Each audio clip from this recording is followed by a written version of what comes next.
Hello, this is a tutorial on how to use Desire to Learn. Desire to Learn is our course management system at Slippery Rock University. And if you've never used it before, this is what the homepage looks like. On the left-hand side is your profile that you can change in your account settings. In the middle is some information on how to get some help if you need it, about D2L, some support services. Here's a phone number during the hours of 8 and 4, an email, and if you're in need of assistance on evenings or weekends, here's a phone number here. Over here are the courses that you're enrolled in and any calendar information. I will go to our course, Issues in Ethics in Online Teaching. What I'll do is I'll switch my role so you can see what it looks like from a student perspective, which is a little bit different than what I see as a faculty member.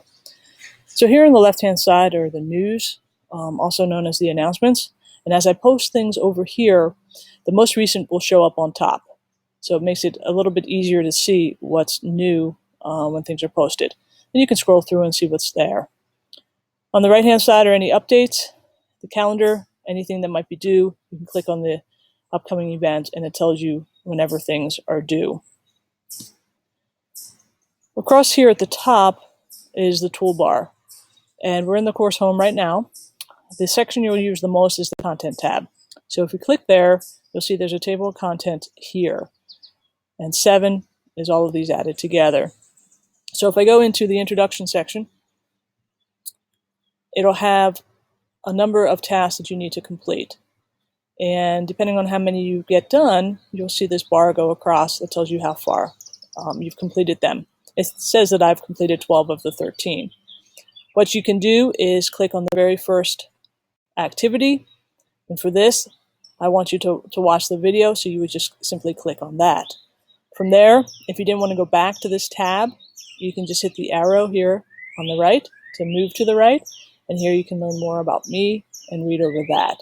When you're done, you can do the same thing here at the bottom to go to the next activity.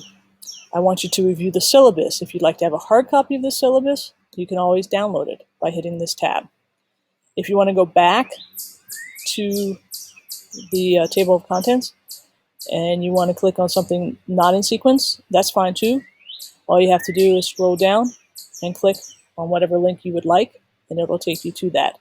You can always get back by hitting the orientation. We call it a breadcrumb. Down at the bottom, the last thing on each section will be a checklist. And this is a really good way for you to stay on task and see what you still need to do and what you have accomplished. It's also a good way for me to keep tabs on what you've done. So when you finish something, you simply check it off. And then when you're all done, you can move on to the next activity. So we'll go back to the table of contents. The next section would be the introduction. So you click on that. I have 3 activities for you to do. This takes you out to a link. It's actually a Google survey that you can complete. This little icon here takes you to the discussion board, which I'll show you in a minute. There's 2 things that you need to post there, and then there's a checklist. Week 1, this is the first week of activities. At the top, I'll tell you what our topics will be for the week and the learning objectives. And then we have a series of activities.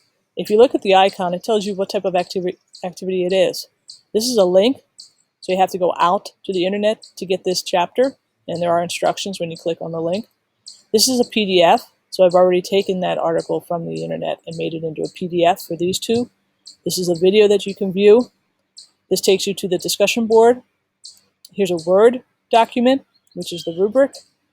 And here's the learning activity, which what I would like you to do is upload it to the Dropbox. So this is the icon for the Dropbox.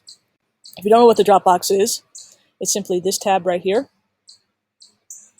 And you click on the Dropbox, and it tells you this is learning activity number 1. So you can either go into the Dropbox tab or upload it from the content. You add your file here. You can write comments if you choose, and then you simply submit it. And then it shows up in my Dropbox so that I can score it. The discussion tab is an area that you'll use probably second most out of the content. And these are the areas that I want you to post something. So you would post, you'd read the description for the introductions, then you would start a new thread. When you're done, Well, first you enter your subject, and then you type in your information.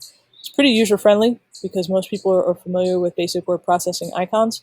So you just type in your information there, and then you would post it. If you want to come back to it later, just save it as a draft. We will cancel it for now. I also want you to respond to your classmates' postings, so there would be a button here that allows you to do that, but there are none up there yet to show you. After discussions, you can go to your grades and see where you're at. I only have the first few activities posted, and after that, these are the grade board, the discussion board forums. You don't have to worry about the quiz tab. We won't have any, so that should make you happy. The class tab, if you want to contact anybody in the class, you just click on them and send them an email. If you want to email everyone in the class, which I'll do, you click on that button and it'll highlight everyone. If you notice somebody is online and you know they're online because of the green button, you might want to page them. So you can simply send them a page with that button. You don't have to worry about groups. We won't form any groups at the moment. And I will ask you at one point to use the voice thread. So you can find that from this More button. So that is basically how you navigate through just a basic D2L shell. And if you have any questions at any time, please feel free to ask. Otherwise, I look forward to seeing you online. Enjoy.